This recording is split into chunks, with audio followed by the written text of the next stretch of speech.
The door to the salon swung open at 7 minutes past midnight, and Clara Greyson looked up from sweeping hair clippings to see a man who should not exist. He stood framed in the doorway, impossibly tall and wrapped in a long black coat that belonged to another century. His skin was pale as winter moonlight, his hair a cascade of silver white that fell past his shoulders in a tangled wild mane. His eyes, when they met hers, were the color of old blood just beginning to fade. Clara's hands tightened on the broom handle. Every instinct screamed at her to run, but her feet remained rooted to the floor. "We are closed," she managed, her voice steadier than she felt. "I am aware." His voice was deep, accented with something ancient and unplaceable. "I saw you through the window. I require your services. Come back tomorrow. We open at 9. No." He stepped inside, closing the door behind him with a quiet finality. The lock turned by itself. "It must be now. It must be you. And there must be no one else present." Clara's heart hammered against her ribs. She had worked late plenty of times, finishing inventory or practicing new techniques on mannequin heads. The salon sat on a quiet street in the old district, where the building still had stone facades and the street lamps cast pools of amber light. Her boss had left hours ago. Clara was utterly alone with whatever this creature was, because he was not human. That much was certain. "What are you?" she whispered. He moved closer, and she realized he made no sound when he walked. His boots should have clicked on the tile floor, but there was only silence. "My name is Nikolai Ravencross," he said. "I am a king without a kingdom, a warrior without a war, and a man who has not allowed another living soul to touch his hair in 800 years. Until tonight." The broom slipped from Clara's fingers and clattered to the floor. "You are frightened," he observed. "That is wise, but I give you my word that I will not harm you. I have come for a very specific purpose, and I will compensate you generously for your time and your discretion." "My discretion about what?" "About what I am. About what you are about to do." He reached up and pulled the hair tie from his hair, letting it spill fully around his shoulders. It was extraordinary, thick and lustrous, despite its obvious neglect. Tangles snarled through it, and the ends were ragged and uneven. "No blade has touched me in 8 centuries. No hands but my own. But I have grown tired of this weight. I want it gone." Clara's mouth had gone dry. "You want me to cut your hair?" "Yes." "Why?" The question seemed to surprise him. He tilted his head, studying her with those unsettling eyes. "Because I am weary of the past. Because I wish to make a change I have not allowed myself to make. Because I walked past your window 3 nights in a row and saw you working, saw the gentleness with which you touched your clients, and thought that if I were to trust anyone with this, it would be you." 3 nights. He had been watching her for 3 nights. "You are a vampire," Clara said. It was not a question. "Yes, vampires are supposed to be myths. We prefer it that way." His expression remained unreadable. "Will you help me or not? I can pay you $10,000 for an hour of your time." $10,000. Clara's student loans whispered sweetly in the back of her mind, the rent that was coming due, the car that needed new tires. 20,000, she heard herself say, "and you answer my questions while I work." Something that might have been amusement flickered across his features. "You bargain with a vampire king." "You came to me," Clara pointed out. "You need something from me. That means I have leverage." Now he definitely smiled, and it transformed his face entirely. He looked younger, less severe, almost human. "Very well, $20,000, and I will answer your questions as honestly as I am able." He moved to the closest salon chair and sat down, arranging himself with the unconscious grace of someone accustomed to thrones. "Shall we begin?" Clara's hands were shaking as she gathered her supplies. Scissors, comb, water bottle, cape. The familiar rituals of her work steadied her nerves. She had cut hair for crying children and demanding celebrities and elderly women with shaking hands. She could do this. She draped the cape around his shoulders and began misting his hair with water. The moment her fingers brushed against the silver strands, Nikolai went absolutely still. "Are you all right?" Clara asked. "Yes." His voice had dropped to barely a whisper. "Continue." She began to comb through the tangles, working from the ends upward the way she had been taught. His hair was softer than she expected, like silk that had been stored away for centuries and forgotten. "How old are you?" she asked. 1,043 years. I was born in what is now Romania in the year 983. I was turned in 1003. And you have not cut your hair since 1225. Not cut, no. I have trimmed the ends myself occasionally, but clumsily. I have allowed no one else to touch it, because to do so would be to grant them power over me. Clara paused, comb halfway through a particularly stubborn knot. What kind of power? In the old days, hair and blood were sacred. To possess a vampire's hair was to possess a piece of their essence.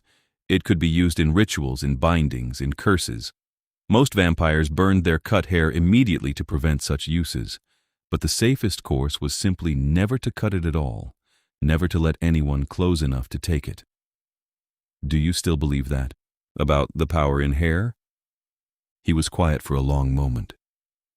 I believe the world has changed. I believe the old magics have faded. I believe I have lived in fear and isolation for long enough. There was something achingly lonely in his voice. Clara found the knot finally yielding under her patient fingers, and she moved on to the next section. What should I call you? She asked. Your Majesty. My lord? Nikolai will suffice. I have not been a true king for centuries. The title is a courtesy, a remnant of what I once was. What did you rule? The eastern territories, from the Carpathians to the Black Sea. I had a court of 200 vampires, a palace carved into the mountainside, and armies that could have swept across Europe if I had wished it. His hands gripped the armrests of the chair. But that was long ago. Now I am merely old and tired, and ready for something different. Clara worked in silence for a while, combing through the centuries of neglect. His hair began to shine as the tangles released, revealing its true silver luster. It was beautiful, she realized, utterly beautiful. Why me? She asked finally. There must be vampire hairdressers or something. There are, but I did not want someone from my world. I wanted someone human, someone with no connection to the politics and power games of vampire society, someone who would see me as simply a man who needed a haircut. You are not simply a man. No, but perhaps, for tonight, I can pretend. Clara sectioned his hair and began to cut. The scissors felt heavier than usual in her hand, weighted with significance. 800 years of growth falling away with each snip. She worked carefully, precisely, shaping and blending the way she would with any client. Except this was not any client. This was Nikolai Ravencross, Vampire King, who had fought in wars she had only read about in history books and seen the world change in ways she could barely imagine. Do you kill people? The question slipped out before she could stop it. I have, he said quietly. In the past, yes, I have killed many people. In war, in hunger, in rage. I am not proud of it, but I will not lie to you about what I am. And now? Now I drink from blood banks. I pay well for the privilege. I have not killed a human in over 200 years. Why did you stop? Because I grew weary of death. Because the world became smaller and it became harder to justify. Because I looked at myself one night and did not recognize the monster I had become. Clara moved to stand in front of him, tilting his chin up so she could check the length and symmetry. His eyes met hers, and she saw centuries of sorrow there. You are very brave, he said softly. Most humans would have run screaming. I probably should have, Clara admitted, but I have student loans, and you are paying $20,000. He laughed, a genuine sound of delight that made her smile despite herself. What are you studying? He asked. Studied. Past tense. I have a degree in art history that is doing me absolutely no good, thus the hairdressing. Art history. What period? Renaissance, primarily, Italian Renaissance. His expression shifted, becoming distant. I knew Michelangelo, he said. Briefly. He was working on the Sistine Chapel ceiling. I met him at a dinner party in Rome. He was covered in paint and furious about something, as he usually was. Clara's hand stilled. You are joking. I am not. I also met Leonardo da Vinci, though that was earlier. He asked me entirely too many questions about vampire physiology. I suspect he wanted to dissect me. That is impossible. I assure you it is not. I have lived a very long time, Clara Greyson. I have met kings and artists, saints and sinners. I have watched empires rise and fall. I have seen humanity at its very best and its very worst. He paused. How did you know my surname? Clara froze. I did not. I mean, I do not. You just said it. No, I said Clara Greyson. That is my name. Understanding flickered across his face. Ah, forgive me. My hearing is very acute, and I thought you were addressing me. She resumed cutting, but her mind was racing. He had lived through history. He had seen the Renaissance firsthand, had watched the world transform from medieval darkness to modern light. What would that be like, to carry so much memory, so much experience? Is it lonely? She asked. Living forever? Unbearably so, he said. Everyone I have ever cared for has died. Friends, lovers, allies. They age and wither while I remain unchanged. After a while, I stopped forming attachments. It hurt less that way. That sounds like a terrible way to live. It is. But it is also safe, familiar. I have built walls around myself for centuries, and they have kept me protected and isolated in equal measure. Clara brushed the cut hair from his shoulders, watching it fall like silver rain to the floor. Then why this? Why now? Why break 800 years of isolation for a haircut? Nikolai turned in the chair to face her fully. His eyes searched her face, looking for something she did not understand. Because I saw you through the window 3 nights ago, and you were humming while you worked. You were alone in this salon, organizing bottles and cleaning mirrors, and you were humming some song I did not recognize. You looked content, at peace. And I realized I could not remember the last time I had felt that way. Clara's breath caught. So you decided to get a haircut. I decided to make a change, to do something I have not allowed myself to do in 800 years. To trust someone, even in this small way. He stood, the cape falling away. I decided to reach out instead of hiding, and you were the one who inspired that decision. She could feel the weight of his gaze, the intensity of his attention. It should have been frightening, but instead it made her feel seen in a way she had never experienced before. It is not finished, she said, gesturing to his hair. I still need to blow dry and style it. Then please continue. She led him to the sink, and he reclined with his head in the basin. This was always the most intimate part of a haircut, the moment when clients relaxed and let go. But Nikolai remained tense, his body coiled like a spring. Have you truly not let anyone touch your hair in 800 years? Clara asked as she adjusted the water temperature. Not like this. Not with care. She began to wash his hair, her fingers massaging his scalp gently. He made a sound low in his throat, something between a sigh and a groan. Am I hurting you? No, the opposite. I had forgotten what kindness felt like. Her heart ached for him. This powerful ancient being who had cut himself off from all gentleness, all connection. She worked the shampoo through his hair, taking her time, letting him experience the simple pleasure of being cared for. Tell me about your kingdom, she said. What was it like? Cold, beautiful, dangerous. My palace was built into the side of a mountain, with windows that looked out over forests and rivers. We held court in a great hall lit by 1,000 candles. There was music and dancing, politics and intrigue. I had advisors and warriors, ladies and lords, all of them competing for my favor. It sounds magnificent. It was also exhausting. Every smile hid a knife. Every compliment concealed an agenda. I trusted no one, and no one truly knew me. What happened to it? To your kingdom? The world changed. Humans grew stronger, more numerous, more organized. Vampire hunters became more sophisticated, and our own internal conflicts weakened us. There was a war, a terrible war between the vampire houses. My kingdom fell. Most of my people died. I survived, but I had nothing left to rule. Clara rinsed his hair carefully, watching the water run clear. I am sorry. Do not be. It was centuries ago. I have had time to grieve. But she could hear in his voice that he was still grieving, still carrying the weight of all that loss. She toweled his hair and led him back to the chair. As she began to blow dry, she watched his reflection in the mirror. He looked different already, younger and less burdened. The haircut had transformed him from a relic of the past to something that could almost belong in the modern world. What will you do now? She asked. After this? I do not know.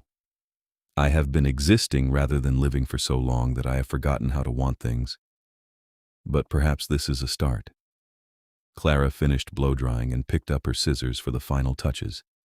She trimmed and shaped, perfecting the lines and angles until his hair fell just past his shoulders in gleaming silver waves. It framed his face beautifully, softening the harsh planes of his features. There, she said, setting down the scissors. What do you think? Nikolai stared at his reflection. His hand came up slowly, touching his hair as if he could not quite believe it was real. I look different, he said. Do you like it? I look like I could belong to this century, like I could walk down the street and no one would know what I am. He turned his head, examining the cut from different angles. You have a remarkable gift, Clara Greyson. It is just a haircut. No, it is much more than that. You have given me permission to be someone new. He stood and reached into his coat, pulling out a thick envelope. 20,000 as agreed, and my gratitude, which is worth far more than money. Clara took the envelope with shaking hands. It was heavy, real. This had actually happened. She had cut a vampire king's hair at midnight in her salon, and he had paid her a fortune for the privilege. What will you do with all the hair? Nikolai asked, looking at the silver strands scattered across the floor. I usually sweep it up and throw it away. May I have it? She blinked. You want your hair? I want to burn it myself. Old habits, old superstitions. Even if the magic is gone, I would prefer not to take chances. Clara fetched a bag and carefully collected every strand of silver hair. She handed it to him, and their fingers brushed. His skin was cool, not cold, and impossibly smooth. Thank you, he said, for this, for your kindness, for treating me like a person instead of a monster. You are welcome. She hesitated, then added, Nikolai. His name felt strange in her mouth, intimate and foreign all at once. He moved toward the door, then paused. May I ask you something? Of course. The song you were humming, 3 nights ago when I first saw you. What was it? Clara thought back. I think it was something by Florence and the Machine. I do not remember which song exactly. Would you hum it now? It was such an odd request, but she found herself complying. She hummed a few bars of Cosmic Love, the melody filling the quiet salon. Nikolai closed his eyes, listening. When she finished, he opened them again, and there was something raw and vulnerable in his expression. Beautiful, he said. Thank you. For everything. Then he was gone, moving so quickly she barely saw him leave. The door swung shut, and Clara was alone in the salon with an envelope full of cash and the lingering sense that her life had just changed in ways she could not yet comprehend. She locked up and drove home in a daze. Her apartment was small and cluttered, filled with art books and plants and the general chaos of a life lived on a tight budget. She sat on her second-hand couch and counted the money. $20,000 in crisp $100 bills. Real. This was real. Clara barely slept that night. She kept thinking about Nikolai's eyes, his voice, the terrible loneliness that radiated from him. She wondered where he was now, if he was burning his hair in some secret ritual, if he was looking at his reflection and trying to recognize himself. She went to work the next day, exhausted and distracted. Her boss, Margaret, noticed immediately. "You look like you have seen a ghost," Margaret said. "Late night?" "Something like that." Clara moved through her appointments in a fog. Cut, color, style, repeat. Each client blurred into the next. She kept glancing at the door, half expecting Nikolai to appear again, but he did not come. 3 days passed. Clara paid off a chunk of her student loans and bought the new tires her car desperately needed. She tried to return to normal, but nothing felt normal anymore. She had touched the supernatural world, and it had left fingerprints on her soul.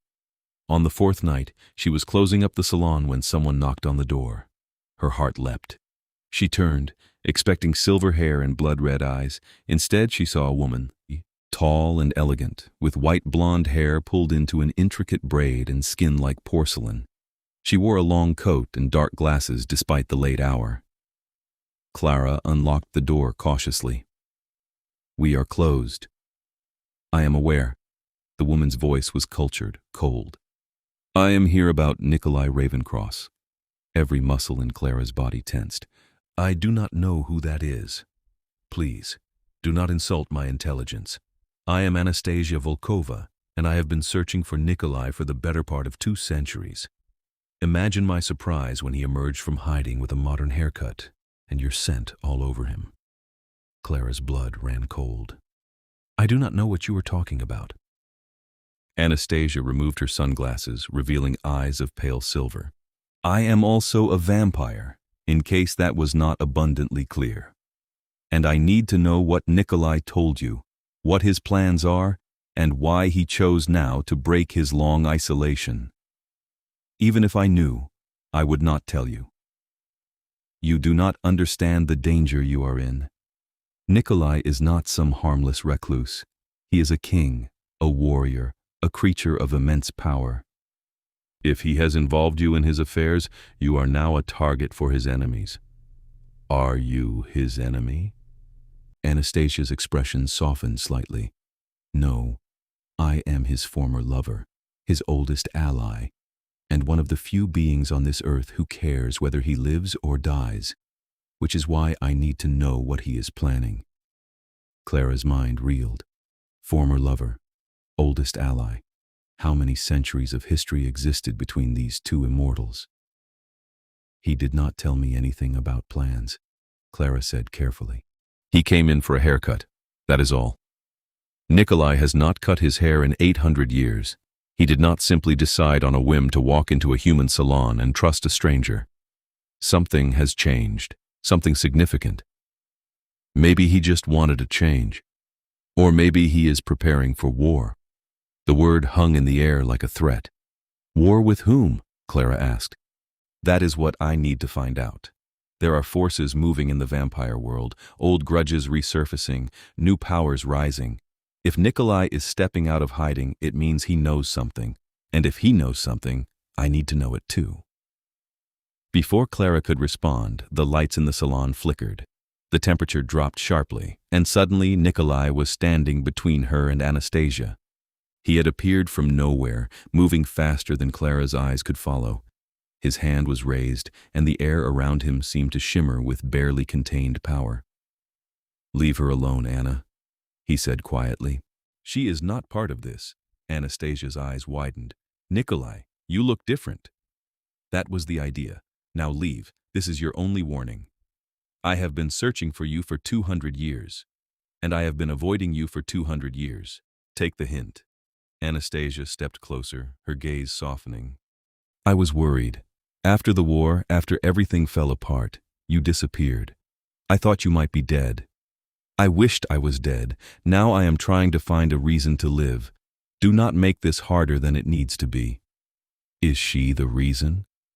Anastasia looked at Clara with new understanding. "The human girl. You have feelings for her. That is none of your concern." But he did not deny it, and Clara's heart stuttered in her chest. Anastasia shook her head slowly. "You always were a fool for lost causes. Very well, I will leave her be. But be careful, old friend. There are others who will not be so understanding. If they discover you have a human weakness, they will exploit it. Let them try. Anastasia glanced at Clara one last time, something like pity in her silver eyes. Then she was gone, moving with the same impossible speed Nikolai possessed. Silence fell over the salon. Nikolai turned to face Clara, his expression troubled. "I am sorry," he said. "I did not mean to bring danger to your door." "Is what she said true? Are you preparing for war?" "No, I am preparing to leave. I have been in this city for 50 years, hiding and existing and waiting for nothing. I thought I could simply get a haircut and move on, start over somewhere else.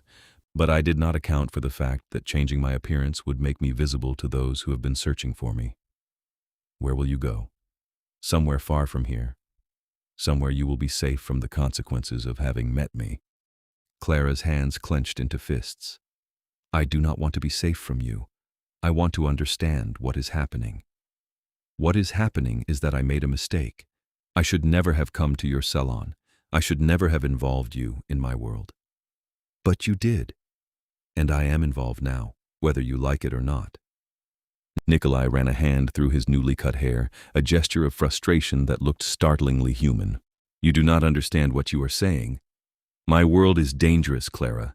It is filled with creatures who would kill you without a second thought if they believed it would hurt me. Then protect me." The words came out before she could stop them, bold and reckless. He stared at her.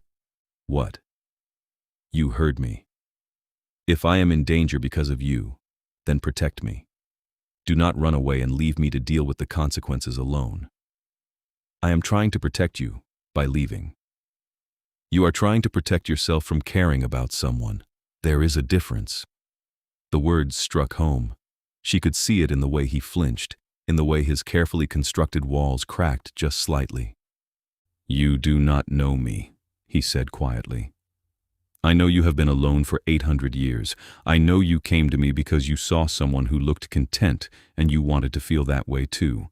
I know you are terrified of connection, but desperate for it at the same time." Clara took a step closer. "And I know that in the 4 days since I met you, I have not been able to stop thinking about you." Nikolai closed his eyes. "Clara, tell me I am wrong. Tell me you feel nothing, and I will let you walk away." He opened his eyes, and the raw emotion there took her breath away. "I cannot tell you that, because it would be a lie." The air between them seemed to crackle with tension. Clara could hear her own heartbeat, loud and insistent. "Then stay," she whispered. "Stay and figure this out with me. If I stay, I put you in danger. If you leave, you go back to being alone. Is that really what you want?" He reached out and touched her face, his cool fingers gentle against her warm skin. "No, it is not what I want, but it may be what is necessary. Why do you get to decide that alone? Why do I not get a say in my own life?" A ghost of a smile crossed his features. "You are very stubborn, and you are very old and very scared. But I am not going to let you run away from the first real connection you have made in centuries." Nikolai's hand dropped. "You do not understand what you are asking for. Then help me understand. Stop pushing me away and actually talk to me." He was silent for a long moment. Then he moved to the salon chair and sat down, exactly as he had 4 nights ago. "Ask your questions," he said. "I will answer them. And then you can decide if you truly want me to stay." Clara pulled up a stool and sat facing him. "Anastasia said there are forces moving in the vampire world. What did she mean?" "There are always forces moving in the vampire world. We are immortal, which means we have infinite time to plot and scheme and seek power. But recently, there have been rumors of a new faction rising. Vampires who believe we should stop hiding and take our rightful place as rulers of humanity." "That sounds bad." "It is catastrophic. We have survived this long by remaining in the shadows. If we revealed ourselves, if we tried to seize power openly, humanity would fight back. And humanity has technology now, weapons that could destroy us all. It would be a war neither side could win." "What does this have to do with you?" "I am a symbol. I am one of the oldest vampires still in existence. a former king with a reputation for power and leadership. If this new faction could convince me to join them, it would legitimize their cause. Others would follow. Would you join them? Never. I have seen enough war to last 1,000 lifetimes. But they do not know that, which means they will try to recruit me, or eliminate me if I refuse. Clara felt a chill run down her spine. Is that why you have been hiding? Partially. I have been hiding for many reasons: grief, exhaustion, disillusionment. But yes, avoiding vampire politics has been part of it. And now you have made yourself visible. Now I have made myself visible, he agreed, which is why I should leave before they find me, before they find you. Clara reached out and took his hand. His fingers were cool, but they curled around hers with desperate strength. What if you did not run? She asked. What if you faced this head on? I am one vampire. I cannot stand against an entire faction. You are not one vampire. You have Anastasia, clearly. Who else might stand with you? Nikolai shook his head. I have been isolated for too long. Most of my old allies are dead. The few who remain would not risk themselves for me. You do not know that. You have not asked. Because asking would mean stepping back into that world, and I swore I never would. Why? Because everyone I ever cared about in that world died. Because I led them into battle and watched them fall. Because I failed them, Clara, and I cannot bear to fail anyone else. The words tore out of him, raw and anguished. Clara squeezed his hand tighter. You were a king in the middle of a war. People die in wars. That does not make their deaths your fault. I was their leader. I was supposed to protect them. You were one person trying to hold together a kingdom while your world fell apart. You did the best you could. Nikolai looked at her with something like wonder. How can you possibly understand that? You did not know me then. You did not see what I did, what I failed to do. I do not need to have been there to understand survivor's guilt. I do not need to be a vampire to recognize someone punishing themselves for things they cannot change. He pulled his hand away and stood, pacing the small salon like a caged predator. You should not be comforting me. You should be running as far and as fast as you can. Well, I am not, so you are just going to have to deal with that. He laughed, a broken sound. You are extraordinary. Do you know that? Absolutely extraordinary. I am really not. I am just a hairdresser with student loans and a tendency to make poor life choices. You are brave and kind and stubborn, and you make me want things I have not wanted in centuries. Clara's breath caught. What things? Nikolai stopped pacing and turned to face her. Connection, companionship, hope. You make me want to believe that I could have a future instead of just a past. Then believe it. It is not that simple. It could be. He moved closer, and suddenly they were standing face to face, barely a foot apart. Clara could not breathe, could not think, could only stare up at him and wonder if this ancient, powerful being could possibly feel the same electricity she felt. If I stay, Nikolai said softly, I will want more than friendship from you. I will want things that are dangerous and complicated and possibly catastrophic. Like what? Like this. He kissed her. His lips were cool against hers, but they warmed quickly, and there was nothing cold about the way he pulled her close. Clara made a sound of surprise that melted into something else entirely as she kissed him back. His hand cupped the back of her head, fingers threading through her hair with the same gentleness she had shown him. Time seemed to stop, or maybe it sped up. Clara could not tell. All she knew was the taste of him, the feel of his body against hers, the way 800 years of loneliness poured into a single kiss. When they finally broke apart, they were both breathing hard. That was dangerous, Nikolai murmured against her temple. I do not care. You should, but I do not. He pulled back just enough to look at her face. I am a vampire, Clara. I will never age. I will never die. If you stay with me, You will grow old while I remain unchanged. You will have a human lifespan while I have eternity. That is a problem for future us. Right now, I just want to know if you are going to stay. If I stay, I am putting you in danger. If you leave, you are breaking my heart. Choose. The vulnerability in his expression nearly undid her. This powerful, ancient being, completely at her mercy. I will stay, he said finally. God help us both. I will stay. Clara smiled and pulled him down for another kiss. They talked until dawn began to lighten the sky outside. Nikolai told her stories of his past, of the kingdom he had ruled and the people he had loved. He told her about the war that had destroyed everything, about the centuries of wandering that followed, about the slow descent into isolation and despair. Clara told him about her own life, smaller in scope but no less meaningful.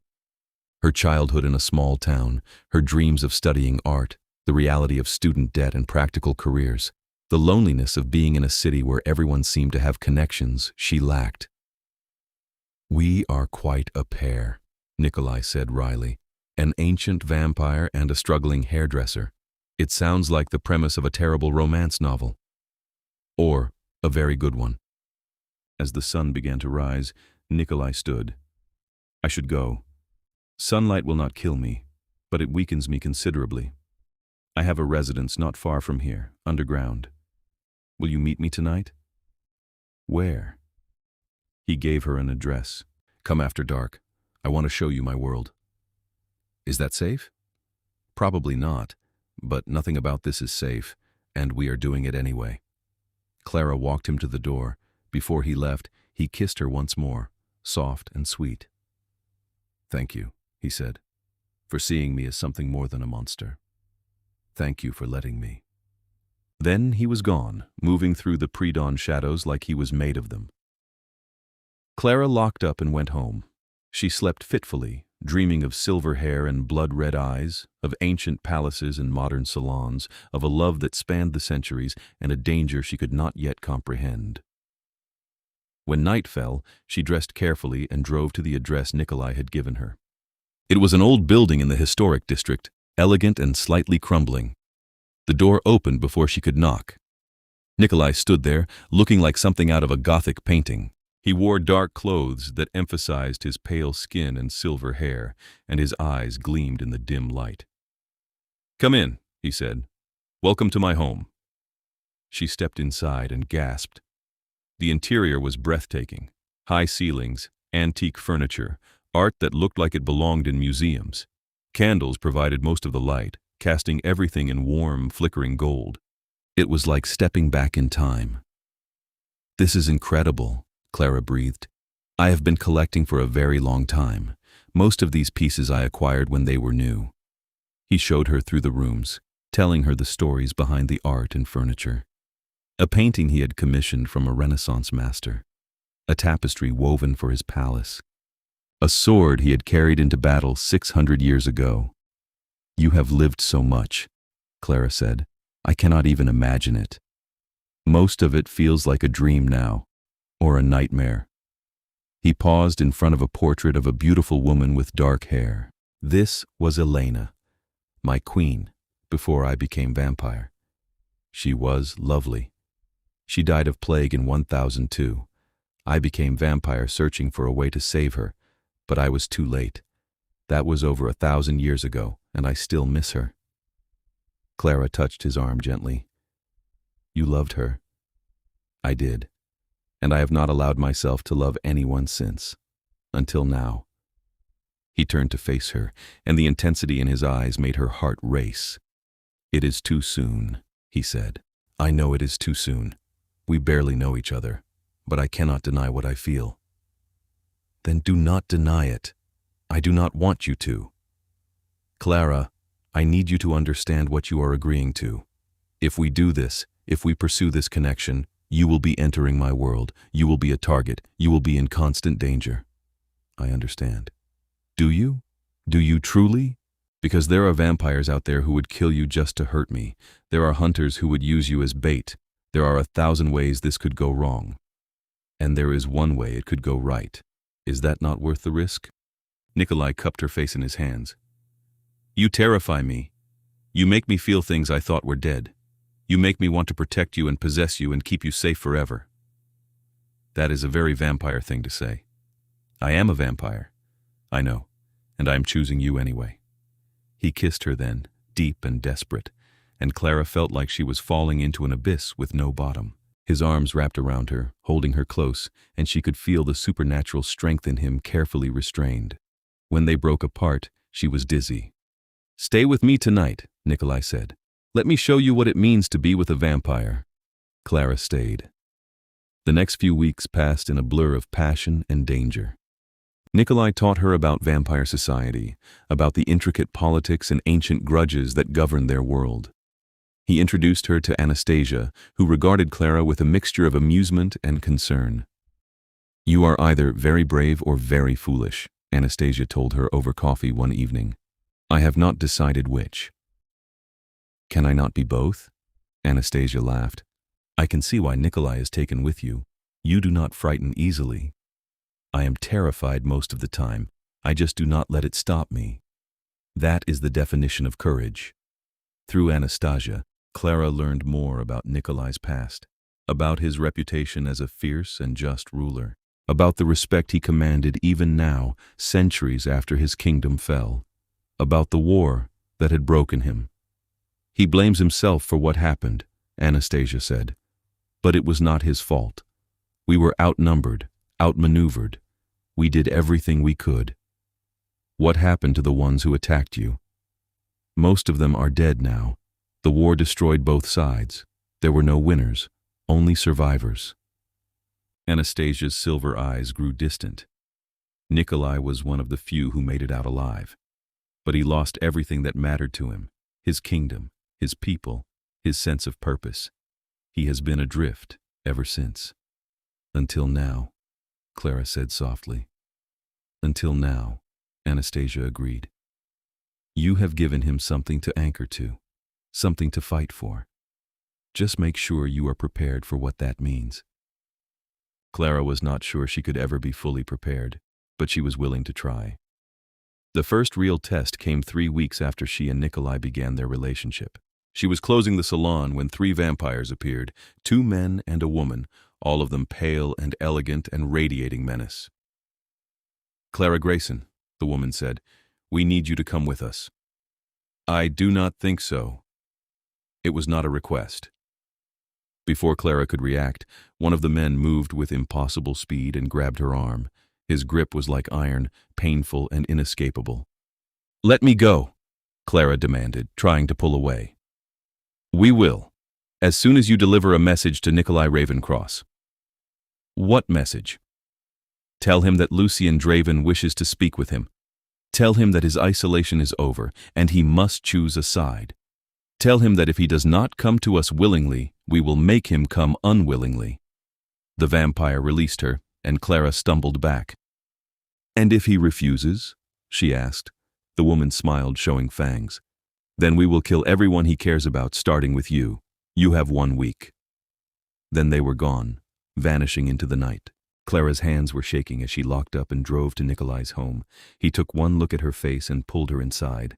What happened? She told him everything. His expression grew darker with each word. Lucian Draven, he said when she finished. I should have known. Who is he? The leader of the faction I told you about. He is old, powerful, and completely ruthless. He wants to start a war between vampires and humans, and he thinks I can help him win it. What are you going to do? Nikolai paced, his movements predatory. I am going to meet with him. I am going to hear what he has to say, and then I am going to refuse, and he is going to try to kill me. That is a terrible plan. Do you have a better one? Clara thought furiously. What if you did not go alone? What if you brought allies? I told you I have no allies. You have Anastasia, and you could have others if you reached out. You were a king once. People followed you. Some of them must still be alive. Nikolai stopped pacing. You want me to reform my old court. I want you to stop acting like you are alone when you are not. You have people who care about you, who would stand with you if you asked. Stop being too proud or too scared to ask. He stared at her for a long moment. Then he pulled her into his arms and held her tightly. "You are right," he said into her hair. "I have been hiding for so long that I forgot how to fight. But Lucian has made a fatal mistake." "What mistake?" "He threatened you, and I will burn the world before I let him hurt you." Over the next few days, Nikolai reached out to old contacts. Anastasia helped, using her own network to spread the word. Slowly, carefully, they began to rebuild. Vampires came from across the country, drawn by Nikolai's name and reputation. Some Clara met only briefly. Others stayed and became part of their growing circle. There was Mikhail, a Russian vampire who had served as Nikolai's general in the old days. He was tall and scarred, with a grim sense of humor. There was Serafina, a French vampire who had been part of Nikolai's court. She was beautiful and deadly, with a sharp wit.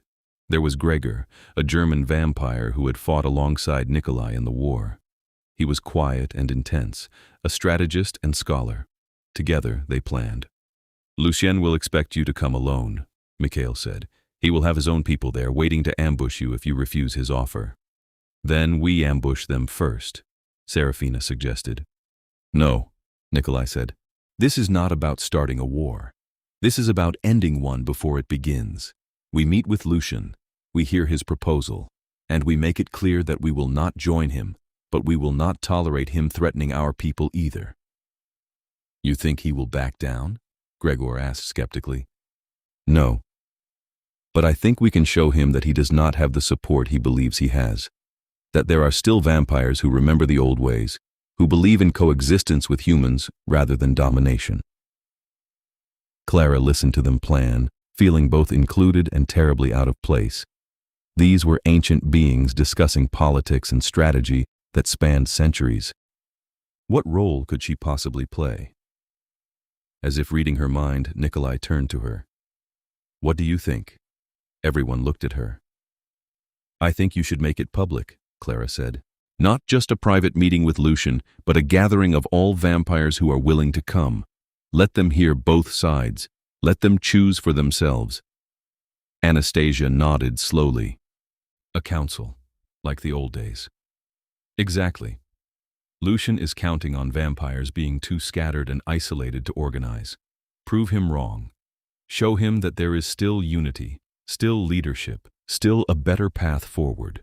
Nikolai smiled at her, pride and love clear in his eyes. "A council it is." The word went out. A vampire council would be held in 1 week, the first in over 2 centuries. All vampires were invited to attend. Both Nikolai and Lucian would present their visions for the future. The community would decide. Lucian accepted the challenge. The council was held in an abandoned cathedral on the outskirts of the city. Clara arrived with Nikolai and his allies, her heart pounding. The cathedral was filled with vampires, hundreds of them, all pale and elegant and watching with hungry eyes. Lucian Draven stood at the front. He was tall and aristocratic, with black hair and eyes like chips of ice. He looked at Nikolai with a mixture of respect and contempt. "Nikolai Ravencross," he said, "I was beginning to think you would hide forever." "I was never hiding, Lucian. I was waiting." "For what?" "For a reason to care. You have given me one." Lucian's gaze shifted to Clara, and she fought the urge to hide behind Nikolai. "Ah, yes, the human. How quaint. You have always had a weakness for them." "Humanity is not a weakness. It is a strength. Humanity is prey. We are predators. It is time we stopped pretending otherwise." Murmurs rippled through the gathered vampires. Clara could feel the tension in the room like a physical thing. Nikolai stepped forward. "I have lived for over 1,000 years. I have been a warrior and a king. I have killed and conquered and ruled. And I can tell you with absolute certainty that the path you propose leads only to destruction. Destruction of humanity, perhaps, and the rise of our kind. Destruction of everyone. Humanity has weapons now that we cannot fight. Nuclear bombs, biological warfare, technology beyond anything we have seen. If we reveal ourselves, if we wage war, we will lose. And even if we win, what will we rule? A world of ashes and corpses? You underestimate our power. You underestimate theirs, and more than that, you underestimate the value of what we have now. We can live among humans, can exist in their world without dominating it. We can find blood without killing. We can have lives, relationships, meaning. Is that not better than endless war? Lucian shook his head. You have grown soft, old friend. Love has made you weak. Love has made me strong. It has given me something to protect, something to fight for. What do you have, Lucian? What drives you besides ambition and hunger for power? I have vision. I have the courage to take what should be ours. You have cruelty and ego, and you will lead anyone who follows you to their deaths. The two vampires faced each other, centuries of history between them. Let the council decide, Lucian said finally. Let them choose between your weakness and my strength. The debate that followed was fierce and passionate. Vampires spoke for both sides, voicing fears and hopes and anger and dreams. Clara listened, fascinated and terrified in equal measure. When it came time to vote, Nikolai stood before the assembly. I do not ask you to follow me, he said. I am not your king anymore. I am simply an old vampire who has seen too much death and wants to see life instead. If you believe, as I do, that we can coexist with humanity, stand with me. If you believe that war is the answer, stand with Lucien. But choose knowing that your choice will determine the future for all of us. Slowly, vampires began to move. Some went to Lucien's side. But more, many more, came to stand with Nikolai. In the end, it was not even close. Lucian had perhaps a third of the room. Nikolai had the rest. Lucian's expression darkened. So be it. But this is not over, Ravencross. There will always be those who see humanity as prey. We will rise again. Perhaps. But not tonight. Lucien left, his followers trailing behind him. The threat was not gone, but it was diminished. And Nikolai had shown that leadership and unity were still possible. After the council, the vampires dispersed. Nikolai's allies remained, celebrating their victory. Clara found herself pulled into conversations and toasts, accepted as part of this strange new family. Anastasia raised a glass to her. You did well, human. You gave Nikolai his courage back. He always had courage. He just forgot. Then you reminded him. That is perhaps even more valuable. Later, when the others had left, Nikolai and Clara stood alone in the cathedral. Thank you, he said, for everything, for believing in me when I did not believe in myself. You would have done the same for me. I would do anything for you. Surely you know that by now. Clara smiled and took his hand. What happens now? Now we live. We build a life together, whatever that looks like. We face the challenges as they come, and we do it together. That sounds perfect. He kissed her, soft and sweet, in the ruins of the old cathedral. Around them, candles flickered and shadows danced.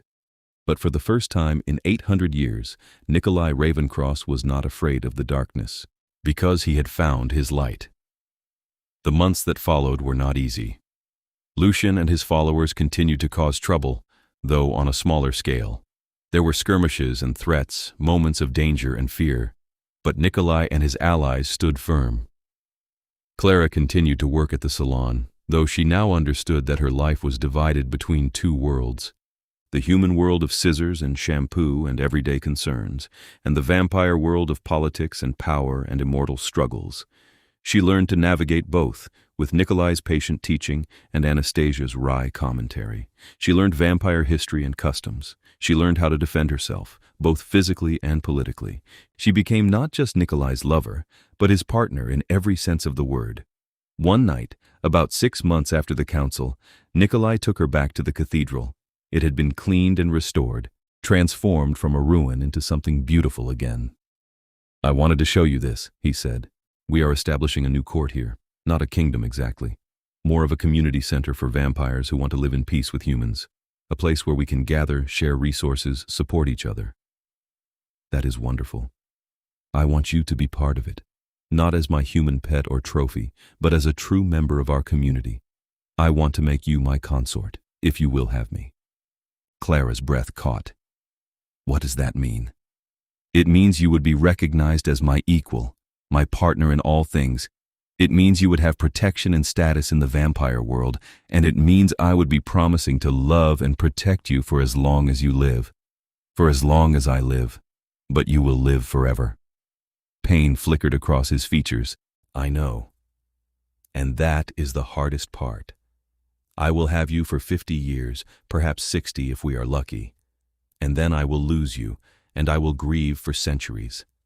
But I would rather have those 50 years with you than an eternity without you. Tears pricked Clara's eyes. What if there was another way? What do you mean? What if you turned me, made me a vampire too? Nikolai went very still. Clara, no, I cannot ask that of you. You are not asking, I am offering. You do not know what you are saying. Becoming a vampire means giving up sunlight, giving up human food, giving up the possibility of children. It means watching everyone you know grow old and die while you remain unchanged. It means living with blood hunger and darkness forever. It also means living with you forever. And that sounds worth it to me. You are young. You have your whole human life ahead of you. Do not throw that away for me. I am not throwing it away. I am choosing something different. I am choosing you. Nikolai cupped her face, his expression anguished. If I turn you and you regret it, I will never forgive myself. Then do not turn me now. Wait. Give me time to be sure. But do not tell me it is impossible, because it is not. He pulled her close, holding her like she was the most precious thing in the world. I will wait. And if, after a year or 2 or 5, you still want this, I will turn you. But only if you are absolutely certain. I am already certain. Then be certain for longer. Let me have the joy of loving you without the fear that I have stolen your humanity. Clara agreed, though she already knew what her choice would be. 2 years passed. Clara and Nikolai built their life together, navigating the complexities of a human-vampire relationship. She met his world, and he tried to understand hers. They traveled together, exploring places he had not visited in centuries. They fought together, standing against Lucian and others who threatened their fragile peace. And through it all, Clara's resolve never wavered. On the 2nd anniversary of the night Nikolai had first walked into her salon, she asked him again. They were in his home, curled together on the antique sofa. Candles provided the only light, casting everything in warm amber. Turn me, Clara said. Nikolai looked at her. Are you sure? I have never been more sure of anything in my life. I want to be with you, Nikolai.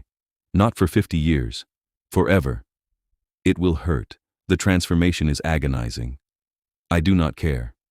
You will be different, changed in ways you cannot predict. I will still be me, and you will still be you. That is all that matters.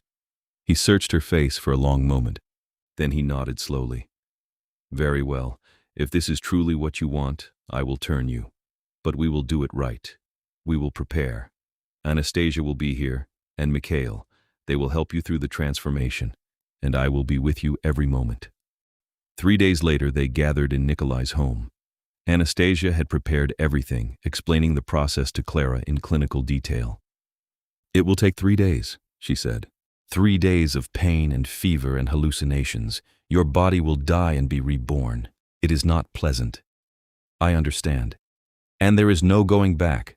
Once Nikolai's venom enters your bloodstream, you will either transform or die. I trust him. I trust this. Nikolai took her hand. Are you ready? Yes. He bit her. The pain was immediate and all-consuming. Nikolai's venom burned through her veins like liquid fire, transforming everything it touched. Clara screamed, distantly aware of Nikolai holding her, murmuring reassurances. The next 3 days were a blur of agony and darkness. She was aware of voices around her, cool hands on her fevered skin, blood being dripped into her mouth, but mostly there was just pain. And then, on the 3rd day, the pain stopped. Clara opened her eyes. The world looked different. Colors were sharper, sounds were louder, smells were overwhelming. She could hear heartbeats in the next room, could smell blood and old wood and centuries of history soaked into the walls. Nikolai sat beside her, his face haggard with worry. When he saw her eyes open, relief flooded his features. "Clara, how do you feel?" She sat up slowly, testing her new body. She felt strong, powerful, alive in a way she had never been before. "Different, but good. Is it done?" "It is done. You are vampire now." Clara looked at her hands. Her skin was paler, smoother. When she found a mirror, she saw that her hair had taken on a slight platinum sheen, and her eyes had shifted to a pale lavender. "I look like you," she breathed. "You look like yourself. Just changed." Anastasia appeared in the doorway. "Welcome to immortality, Clara Greyson. How does it feel?" "Strange, wonderful, overwhelming. That is normal. You will adjust, and you have all of eternity to do so." Clara turned to Nikolai. "Thank you for giving me this. Thank you for choosing me, for choosing this life." She kissed him, and it felt different now. She could feel his strength, could match it with her own. They were equals in truth, not just in promise. The weeks that followed were an adjustment. Clara had to learn to control her new strength, her new senses, her new hunger. Nikolai taught her patiently, guiding her through every step. She had to quit her job at the salon, which was bittersweet. But Nikolai helped her open her own place, a high-end salon that catered to both humans and vampires. It became a bridge between worlds, a place where both could feel welcome. Lucian continued to be a problem, but a manageable one. He launched small attacks, recruited new followers, made grand speeches about vampire supremacy. But Nikolai's faction was stronger, more unified. They contained the threat without letting it escalate. Years passed. Clara and Nikolai built their community, their court, their life together. They traveled the world, from the mountains where Nikolai had once ruled to cities he had never seen.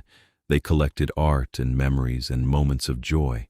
And one night, 50 years after Clara had first cut Nikolai's hair, they stood together in the cathedral that had become their home. The community had grown. Hundreds of vampires now gathered here, living in peace with the humans around them. There were still threats, still challenges, but there was also hope. "Do you ever regret it?" Nikolai asked softly. "Giving up your humanity?" Clara smiled and took his hand. "Never. Not for a single moment. Even though you will never see the sun again, never taste human food, never have children, I have you. I have eternity. I have a family I chose and a purpose I believe in. That is more than enough." He pulled her close, pressing a kiss to her forehead. "I love you. I have loved you since the moment you agreed to cut my hair, trusted me when you had every reason to run.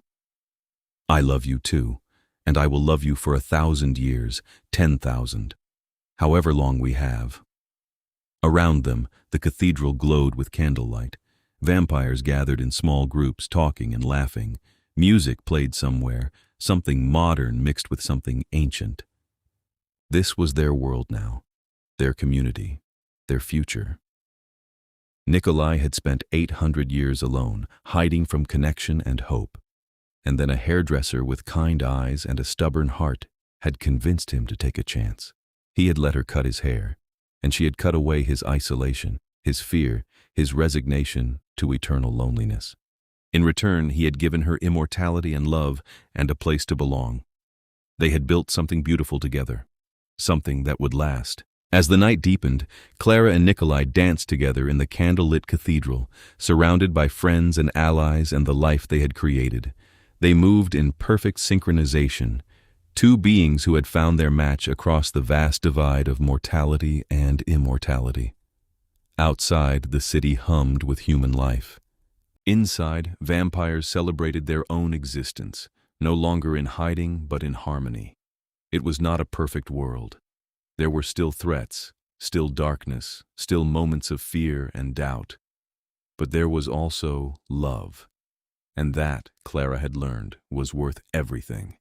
Decades turned to centuries. The world changed around them, technology advancing, societies transforming. But Clara and Nikolai remained constant. They adapted when they needed to, stood firm when they had to, and loved each other through it all. Lucien eventually faded from prominence, his faction dwindling as more vampires chose coexistence over conflict. He never fully disappeared, but he became less of a threat and more of a bitter memory. Other challenges arose. Vampire hunters who did not respect the peace, rogue vampires who broke the community's laws, human governments discovering the truth and demanding answers. Each time, Clara and Nikolai faced it together. Not as king and subject, not as vampire and human, but as partners. Equals.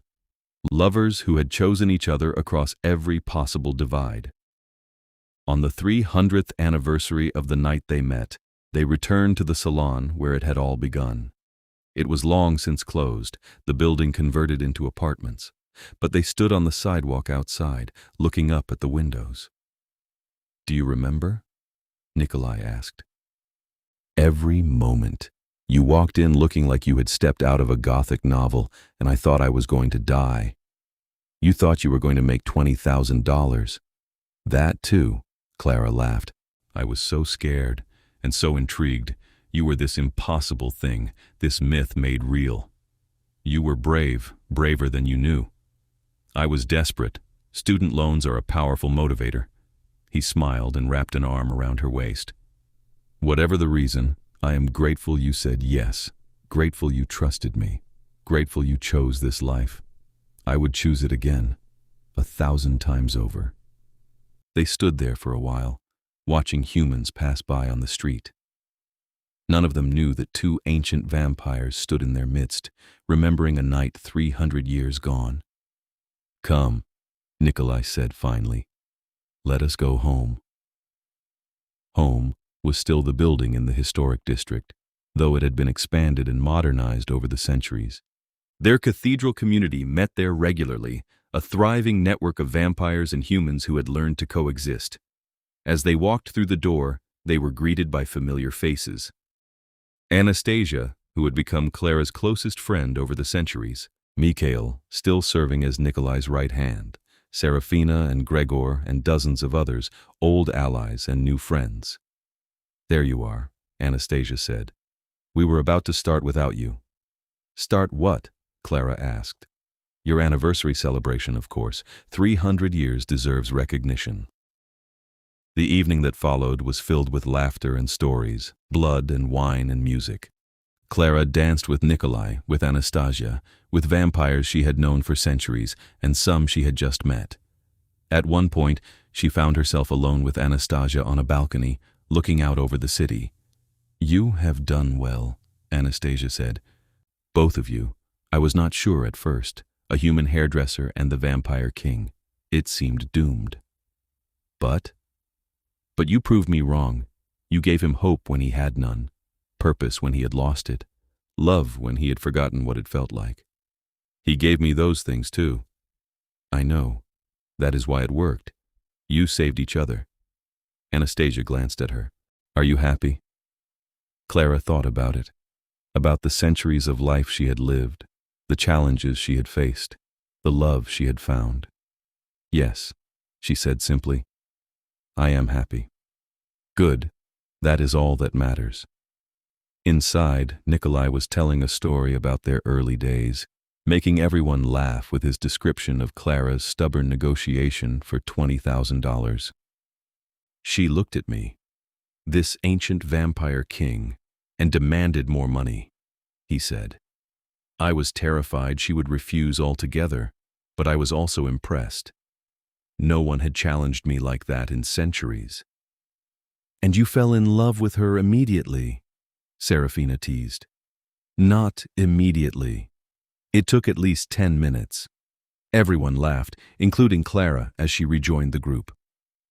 Nikolai pulled her close. "What were you and Anna talking about?" "Just reminiscing. 300 years is a long time. It is barely a beginning. We have eternity ahead of us."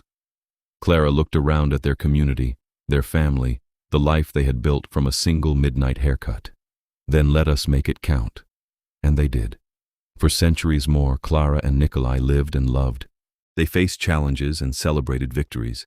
They welcomed new members into their community and mourned those who chose to end their immortal lives. They were not perfect. They argued and made mistakes and sometimes hurt each other. But they always came back together, always remembered why they had chosen this in the first place. Because no blade had touched Nikolai in 800 years before Clara, no one had gotten close enough, trusted enough, loved enough. And then she had. She had cut his hair and cut through his defenses and cut a path to his heart. In return, he had given her eternity. It was a fair trade, the best trade, a trade they would never regret.